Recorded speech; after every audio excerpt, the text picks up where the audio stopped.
अभी एग्जाम्स बहुत नजदीक में हैं, अभी कैसे अप्रोच करें? Are we talking about NEET? Yes sir, biology in NEET और इन बोर्ड्स आल्सो। बहुत अच्छे से 19 का बहुत अच्छे से सर। सर, तो फिर बायो में टाइम क्यों वेस्ट किया आप? आपने बहुत जगह इंटरव्यू दिया, आपको बहुत जगह से कॉल आया, बहुत सारा पैकेज, मोटा मोटा पैकेज मिला आपको सर, लेकिन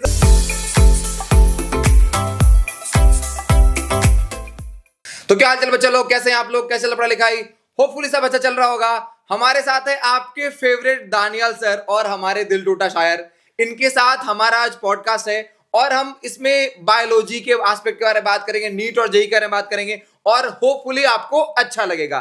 सर जी, आपका इतना अच्छा डिग्री है, आप इतने बड़े टीचर हैं, बच्चे आपको इतना पसंद करते हैं, फिर आपको मुरली सर के साथ पॉडकास्ट करके कैसा लग रहा? बहुत अच्छा लग रहा है। बस इसी दिन के लिए तो इतने बड़े टीचर बने थे कि एक दिन ऐसा मौका मिले कि आपके बगल में आकर के बैठ के बात कर सके, कुछ पॉडकास्ट कर सके। Thank you sir, thank you very much. I feel so blessed, आपने ऐसा बोला हमारे बारे में। सर आपका डिग्री इतना अच्छा है सेंट जेवियर्स कॉलेज से जी, फिर देन व्हाई टीचिंग? आप कुछ और भी कर सकते थे sir. teaching happened to me naturally actually. Since the time I joined my graduation, which is BSc in microbiology, I started my journey as a teacher way back in 2014. So उस time तो बस ऐसे ही part time के लिए पढ़ा रहे थे। कब ये मेरे इस सिस्टम में इनकलकेट हो गया पता ही नहीं चला। Students liked the way I started to teach. So basically the process was very organic. It was not like something forced या ऐसा कुछ कि कोई प्लान में नहीं था, कभी नहीं। It just came to me naturally. Sir तो आपने बायोलॉजी क्यों सेलेक्ट किया? केमिस्ट्री भी था, फिजिक्स भी था, बिल्कुल, मैथ्स भी था। बिल्कुल, I have the answer to that question. Chemistry was my first love. I loved chemistry. But bio क्या है ना, it's there in my genetics. So my grandfather was a zoologist. My father was into biology. So it came to me again, very, very natural. So the subject was also natural and the profession was also very natural. Sir लेकिन जैसा लोग बोलते हैं bio वालों का maths अच्छा नहीं होता है तो आपको सिर्फ 2 का टेबल आता है? बिल्कुल आता है सर। 3 का एकदम 100%। 10 का बहुत अच्छे से, बहुत अच्छे से। 19 का बहुत अच्छे से सर। सर तो फिर बायो में टाइम क्यों वेस्ट किया आप? इट्स अ कॉमन मिथ कि बायो वालों को मैथ्स नहीं आता। Maths is equally well, we got very good marks, but the problem is कि मैथ्स it's quite analytical. अच्छा ठीक है, we also have analytical brains, but bio की तरफ inclination होता है भाई। It's the only subject which has life. Maths is very dry and lifeless. No sir, है ना? हम लोग इस पे लंबा डिबेट कर सकते हैं सर किसी और पॉडकास्ट पे। That's subjective. अच्छा यस सर, आपने बहुत जगह इंटरव्यू दिया, आपको बहुत जगह से कॉल आया, बहुत सारा पैकेज, मोटा मोटा पैकेज मिला आपको सर, लेकिन सर व्हाई यू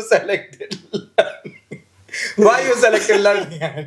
सर जो हंसे है ना वो मोटा पे, वो एकदम कटना चाहिए वरना कत्ले आम हो जाएगा। वो आदमी कूदा है मेरा, कैसे ध्यान हम रोके हैं? नहीं सर, अरे पैकेज सर मोटा ही होता है। लर्निंग एंड सेलेक्ट करने के पीछे रीजन 2 था। सबसे पहला तो I wanted something to do in Calcutta because I could not leave my parents, right? So people were offering me jobs which were not based out of Calcutta, so that was reason number 1. Reason number 2 is comfortability. Learning and gave me an environment where I could explore my teaching skills and take it to the next level, which other people, other institute would not have given me the freedom to express myself the way I wanted to do. तो actually ये perhaps 2 reason है जिसकी वजह से learning and पे, and plus the money. So of course मकसद नहीं भूलना चाहिए, मकसद नहीं भूलना चाहिए। इसके लिए तो मनी वाज आल्सो देयर। तो मतलब सर लर्निंग एंड अगर एक्सपैंड करेगा और आपको बाहर जाने अगर बोला जाएगा तो आप तो मना कर देंगे? Why not, I will go by a flight and come back the next day. ठीक है सर, ग्रेट। सर एक बात बताइए जी, सोसाइटी में अभी भी एक टैबू है कि मतलब बच्चा कुछ भी बन जाए, टीचर नहीं बने। ठीक है, टीचर को लोग मतलब एक्सेप्ट नहीं कर पा रहे उतना अच्छे से। कॉर्पोरेट में काम कर रहा तो मेरा बच्चा तो इंजीनियर है।